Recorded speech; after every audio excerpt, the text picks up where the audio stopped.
When you tap a card at a register to buy a cup of coffee, whose money are you actually spending? The natural assumption is that Visa is lending you the cash, but Visa does not issue loans. They don't hold consumer deposits. This animated diagram charts Visa's footprint against global economic metrics to show the scale of their operation. In 2023, their network facilitated approximately 276 billion transactions. That represents a total payment volume of about $15 trillion. Yet across all those trillions, Visa does not charge you a cent of interest.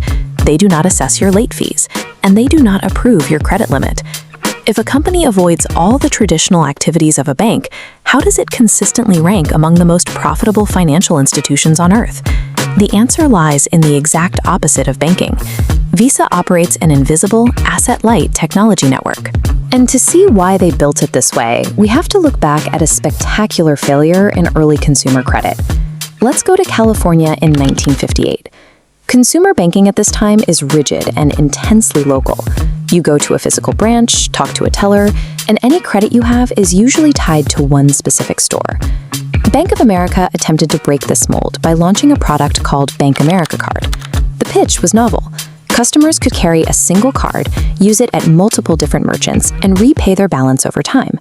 They mailed out millions of cards across the state, and the rapid growth created an immediate logistical nightmare of massive fraud, poor credit screening, and unpaid balances. The underlying flaw was structural. Bank of America was operating as a closed loop. They were single-handedly running the merchant network while also absorbing every dollar of financial risk from the consumer loans.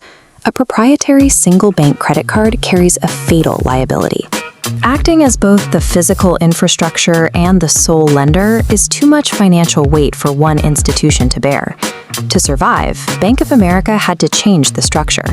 In 1970, they spun off their U.S. card operations into an entirely separate organization called National Bank Americard, Inc. The new structural logic was specific. The organization would license the card technology to rival banks. They completely separated the underlying payment network from the banks that were issuing the Gent. This schematic deconstructs the four-party system. At the edges sit the consumer and merchant. Behind them are the issuing bank, managing loans, and acquiring bank, managing deposits. Visa sits in the center, authorizing data. All financial risk stays isolated at the bank nodes. This exact asset-light model is highly lucrative. Visa earns processing revenue on every single transaction traversing the network, and they do it without ever having to fund a single customer purchase themselves. By 1976, the Bank Americard name was holding the network back internationally. It was rebranded to Visa, a shorter name, easy to pronounce globally, and scrubbed of direct ties to an American bank. They faced intense competition from MasterCharge, which later became MasterCard. Both companies raced to build the largest network, signing up as many global banks and merchants as possible. This expansion was driven by a two-sided network effect. Every time more consumers used Visa, more merchants were forced to accept it. And the more merchants accepted it, the more valuable the card became to consumers. By licensing the system, Visa solved the deep fragmentation of early finance. They created a decentralized infrastructure where fierce, competing banks were highly financially incentivized to share and maintain the exact same global rails. For decades, Visa operated privately as an association owned by its member financial institutions. That changed in 2008 with a massive IPO, finalizing their transition into a publicly traded technology company.